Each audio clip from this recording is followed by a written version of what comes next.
Hi everyone, welcome back. This is the next episode of Real Sense Retirement Show. I'm your host, Isaiah Rial, and I'm sure as many of you are, I'm at home too as well, hence the Nike sweatshirt. So I'm doing my part too as well, staying home, quarantining, not trying to minimize the exposure. Hopefully all of you are doing that too as well. And today's episode, strictly want to go over the coronavirus with you. There's three things I want to go over, three major bullet points.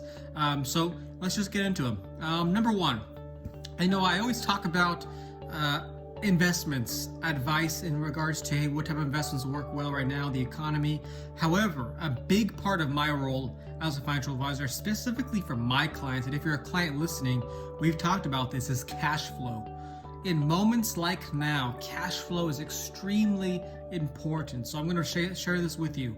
Clients, if you're listening, if you have questions about cash flow, give me a call. Granted, we talk about it quite a bit when we do our portfolio reviews, but cash flow is going to be very important if work has cut hours, or we've gotten laid off, or if we have our own business and business is a little slow. This is where cash flow is going to be very important. So let's have that conversation. If you're a listener that's not a client of mine, that just likes to view my content, same thing. Cash flow is very important. If you've gotten less hours at work, laid off, or you have your own business that has had decrease in demand, this is where cash flow is going to be very important. This is where emergency savings is going to be very important. If we have to use it, this is the time to do so. On top of that, I've gotten asked a couple of times from clients actually, is, hey, just, and then more so for their kids, but hey, what resources are available? You know, if people need access to cash right now, what resources are available? Talk to your bank. You know, banks right now, I saw it on the news today, that banks are looking to set up some plans to help folks with cash right now for the next few months. That's really good. So if you need that, talk to your local bank. On top of that too as well, granted, I'm not suggesting this, I'm not advising this, but you can also use your 401k and IRAs. There's money in there, hopefully. So if you want to use some of those monies, there's access to capital there. Granted, there may be some penalties depending on your age, and also too, there may be some tax consequences.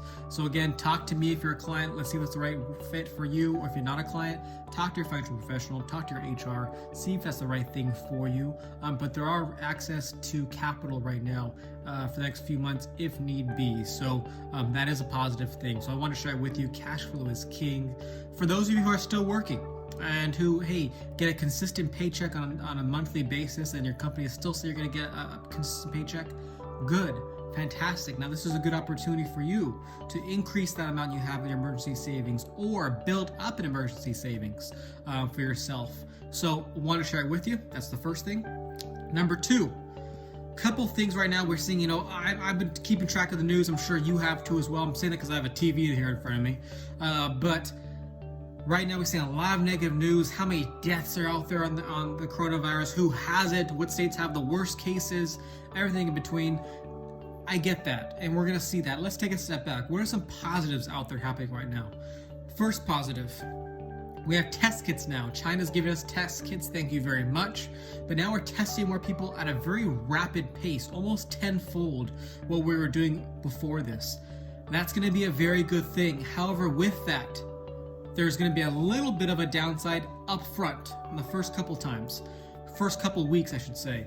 With more test kits means more testing. With more testing means we're probably going to have a higher case or a higher number of cases of coronavirus. Again, I wish that on no one, but we are going to have higher cases most likely now that we have more test kits.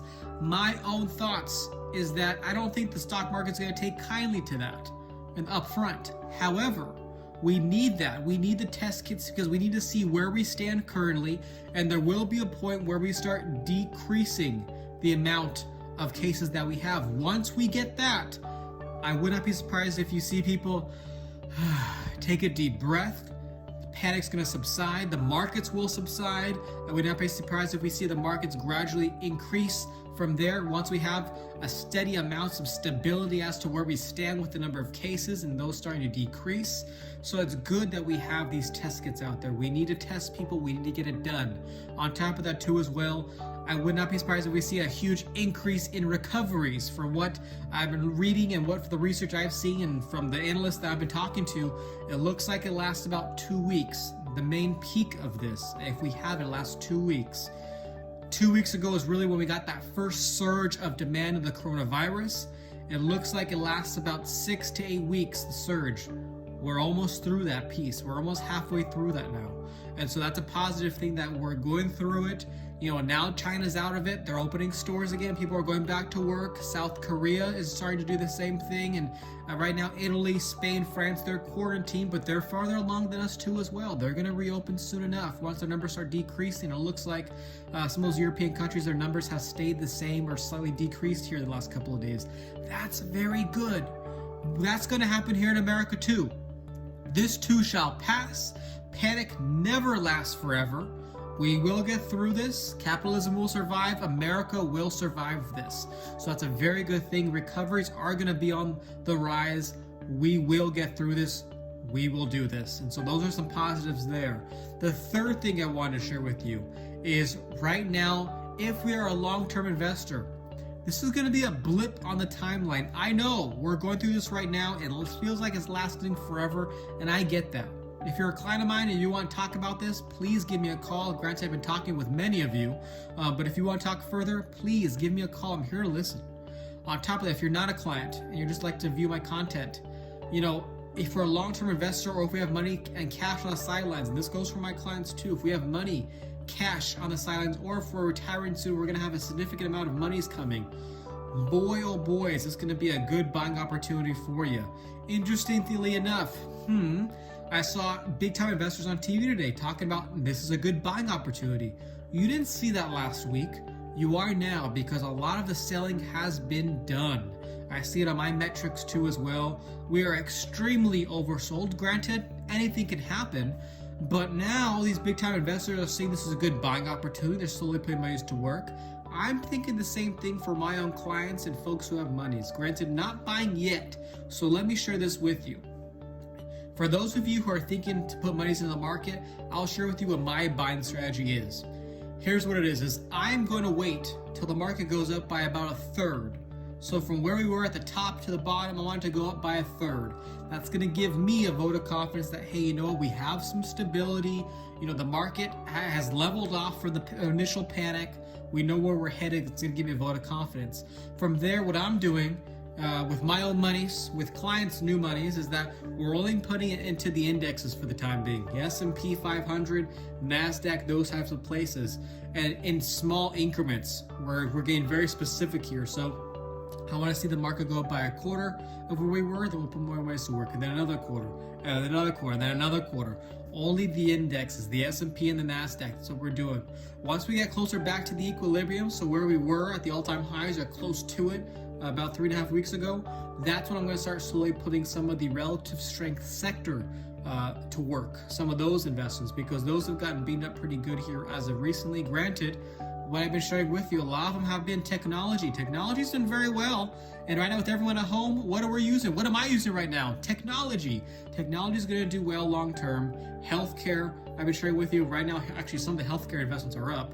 And utilities, people, again, tried and true. So again, I'm always erring on the side of caution. What can we do right now to help ourselves and to minimize the exposure? I'm always thinking about that. So I just want to share those investment strategies with you. So again, number one, make sure we have cash flow in hand, or if we need access to capital, talk to your banks, 401ks, IRAs, see what we have available.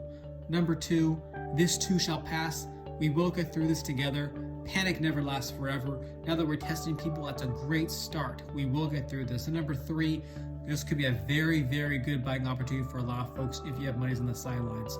If you want to talk further, please feel free to give me a call. I think I'm going to do a few more videos and podcasts a little more regularly.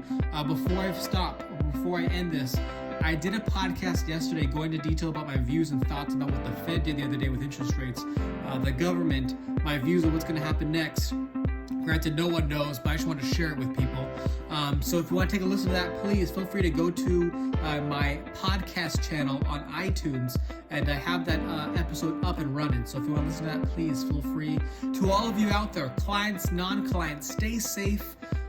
I'm praying for all of you. Quarantine yourself, wash your hands, and apparently load up on toilet paper. I'll talk to you soon. Stay safe. Take care. Bye-bye.